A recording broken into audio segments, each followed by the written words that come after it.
Good evening, I'm Jeff Hastings. This is CTV News at 5. Tonight, changes coming to Alberta driver's licenses and ID cards. Southwest Pinch Point, a stretch of road responsible for commuter complaints and why the problem hasn't been solved. And with kids in mind, calls to limit sports gambling ads.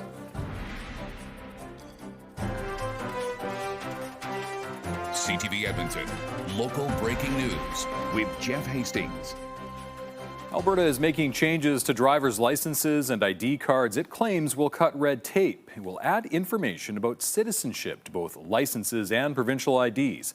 It's a change some say will be fraught with problems. CTV's Kevin Green reports. Monday morning, Premier Danielle Smith said adding Canadian citizenship notation to provincial ID will cut red tape. Why are we doing this? Because we believe in making things better, faster, and more convenient for everyone. She even packed along her Minister of Red Tape Reduction to back her up. He admitted it's about a lot more than just cutting red tape. The feds cannot provide us with one single source of data that tells us who's Canadian, who's not. It's going to be able to tell us, who our citizens are. Functionally, it means when you head to the registry to renew your license, you'll need to bring proof of your citizenship status. I think it's going to be more red tape. It's always more red tape. Alberta New Democrats say it's simply virtue signaling to the UCP base. My question now to the UCP is, would they be willing to illegally and unconstitutionally restrict programs that are available to legal residents of Canada? But others worry it could lead to targeting immigrants, making it harder for them to get services. If the system is changed, that may make some kind of difficulty for the migrants. So it's like for the people that aren't here, like that are citizens, I feel like that could cause something towards them. They would feel some type of way, knowing like they're citizens, knowing that we're also like, we let in a lot of immigrants in Canada, we're known for that. So I feel like they could take it a different way. People living in a southeast Edmonton neighborhood say their safety is at risk because there's only one main road into Maple Crest. That main access point was closed over the weekend for construction. As Jeremy Thompson reports, this isn't the first time that road has caused problems.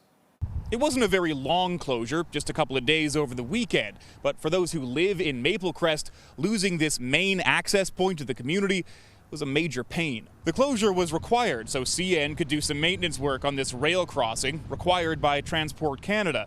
As the sign indicates, it lasted from late Saturday to early Monday morning, long enough to fill the area councillor's inbox with complaints. A flyover across the Henday connects Maple Crest to Strathcona County. This is the only other access point into Edmonton. A gravel road, Councillor Joanne Wright says, can be tricky to find. I drove it yesterday myself, and it's a little bit washboardy. But if you're only doing 30 or 40 kilometers an hour, which you should be doing on that road, it's not bad. Yes, there's a little bit of dust, but there's dust on every gravel road. Limited neighborhood access has been an issue for years. Concerns for emergency services peaked in 2021 after a fire truck was delayed getting to a fire because it had to wait at the rail crossing. Wright has tabled a motion asking city staff to explore solutions. Even just wayfinding signs so that people know how to get out of there. Looking at the feasibility of either a pedestrian or a vehicle bridge. And the other one is looking at other access points going forward. The councillor says Edmonton has a mutual aid agreement with Strathcona County, so in a pinch, it could send emergency services. In the meantime, she's asking drivers to be patient while the city looks for solutions. Jeremy Thompson, CTV News, Edmonton. Meanwhile, people from a community across the city say it often takes them more than an hour to get downtown. The area councillor agrees one intersection in particular is a clear pressure point. As Connor Hogg reports, it's not going to be a quick fix. We've seen it get really, really bad over the last couple of years. Tegan Mungongo moved to the Glenridding neighborhood 4 years ago. He expected traffic, but not like this. My typical commute is about 26 minutes, just under half an hour. A bad day a couple years ago was maybe 35, 40 minutes, and it's taken me some days close to about an hour and 10 minutes to get to work in the morning. This morning at the intersection of Rabbit Hill Road and Ellerslie Road, things were pretty quiet before 7. By 8 a.m., the morning rush was in full swing. Right now, when school just started, it's so much worse, and I just don't know what to expect in the wintertime. The stretch of single-lane street leading to the intersection of Ellerslie and Rabbit Hill is considered by many to be the source of the slowdown.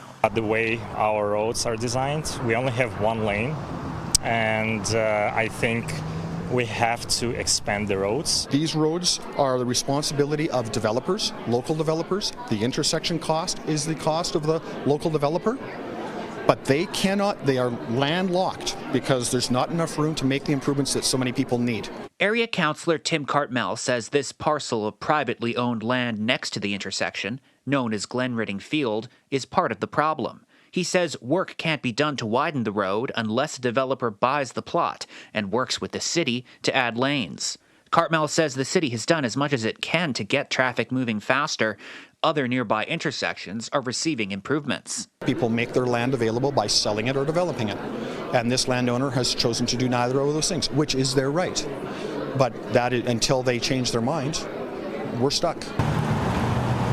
Back in Glenridding, Mungongo has changed his route to work in order to save time. He says it worked for a while, but that changed when school started. Unfortunately, this is the first week that I've seen some other people kind of find that route as well. CTV News has confirmed Glenridding Field is up for sale. The city says upgrades to the Rabbit Hill and Ellerslie intersection will be required with any development on the parcel and with any new Kendall neighborhood development. Connor Hogg, CTV News, Edmonton.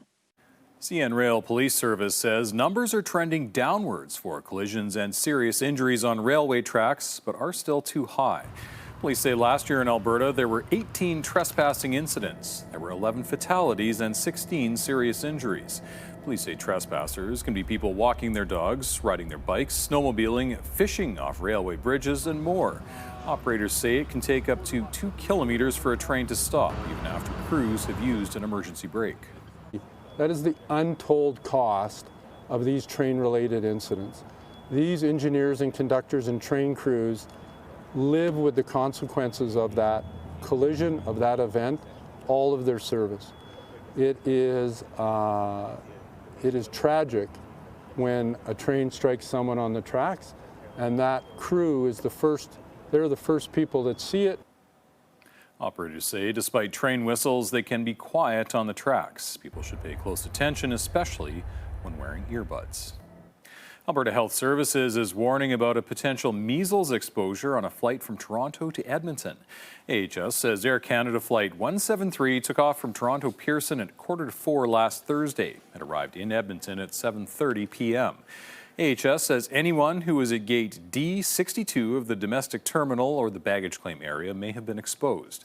It says people who have less than 2 doses of the measles vaccine may be at risk and should watch for symptoms. The city is introducing a new signage system for its downtown pedways to help emergency responders navigate the area. Signs with codes on them will be placed throughout the 13 kilometers of interconnected pedways and tunnels. If someone needs to call 911 during an emergency, they can provide the code on the nearest sign. The codes have been programmed into the dispatch systems used by first responders. Officials say the goal is to improve response times when seconds count. One of the most common reasons for a delay to an emergency response is confusion around the location. So something as simple as this will really streamline our response and allow us to get units on scene much faster. The Pedway Unique Identifier Program is being rolled out downtown first with more than 500 signs. It will eventually expand to include other city facilities. Researchers and doctors in Canada say limits need to be placed on sports betting ads. They say an addictive activity is becoming even more enticing to kids. CTV's Evan Kenny reports. The potential for greatness. Many sports fans have noticed these kind of ads popping up on their screen in between whistles.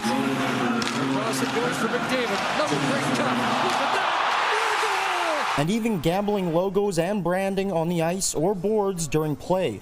Dr. Shannon Charlebois says these ads are pushing more and more young people towards gambling addiction. To see this completely wound up with gambling where the two things could just not be separated within young minds anymore is very concerning. The Canadian Medical Association Journal is calling attention to the issue. I mean, my 8-year-old wants me to place a bet on a game for him, and he asked me to do that a few weeks ago, and that was really concerning. Single game betting and online gambling, or iGaming, became legal in Canada in 2021. This University of Alberta professor is a part of the Alberta Gaming Research Institute. She says young people with developing brains being exposed to gambling is a problem because they don't know when to stop. Think of it, the I in iGaming. That's you, the individual, who are expected to regulate your consumption of gambling, and that's a really big problem, especially for young people. She is teaching a class at the U of A in November, open to the public, discussing gambling literacy. We need everybody to be as knowledgeable as they can be. We also need people to be able to know how do you find accurate information about the rates of gambling, about the kinds of gambling in different provinces. Alberta has taken steps to stop problem gambling with a self-exclusion program where people can exclude themselves from all casinos, racing centres, and playalberta.com. But Charlebois would like to see more done nationally. She wants to see Bill C-11 expedited. The bill provides for federal oversight of the broadcasters, the advertisers, essentially the gambling industry in Canada. It is not a magic bullet. It's not specific to what needs to be done exactly, but it's at least a start. Parliament is back in session today. Evan Kenny, CTV News, Edmonton. The province is helping bring awareness to concussions. The Injury Prevention Centre says 41 Albertans sustain a concussion every day. It's most common for people between 10 and 24 years old. The centre says falls are the leading cause of concussions, followed by sports-related injuries. And it can happen to anyone, regardless of age or skill level. Football Alberta says it's made some changes to help prevent concussions. Concussions is an invisible injury. It's something that we're not 100% sure it's there, so we have to be erring on the side of incredible caution. So the more we bring it up, the more we focus on it, the better we're going to be in terms of being able to identify, treat, and reduce the incidents. The province has spent $75,000 on education resources to promote concussion awareness the last 3 years. Edmonton's Jewish community is getting a new space to celebrate together. This former Boy Scouts building in West Edmonton is being transformed into a Jewish community center. It's the first center of its kind in Edmonton since 2012. The renovations will cost $6 million, with $1 million coming from the province's Community Facility Enhancement Program grant. It's really important for our community to have not only a central gathering space, I call it the living room of the community.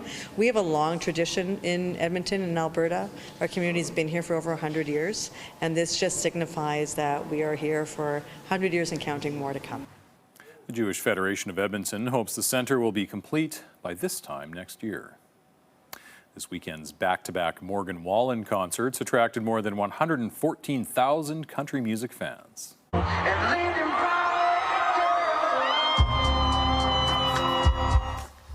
Wallen made his Edmonton debut Friday, walking out to a roaring crowd alongside Oilers captain Connor McDavid. The city says 53,000 fans attended that show. Saturday was a sellout with 61,000. City officials say they've been planning for these shows since January and say overall they were a success. We had very positive feedback from the show.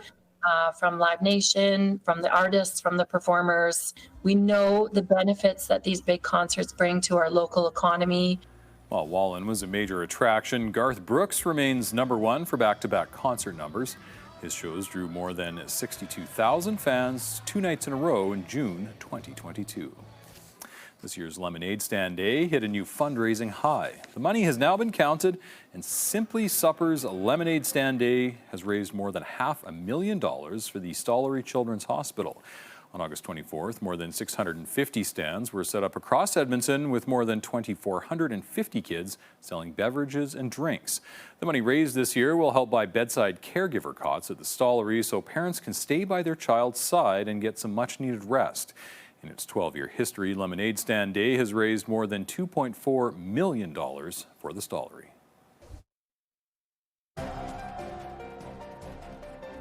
You're watching CTV News at 5.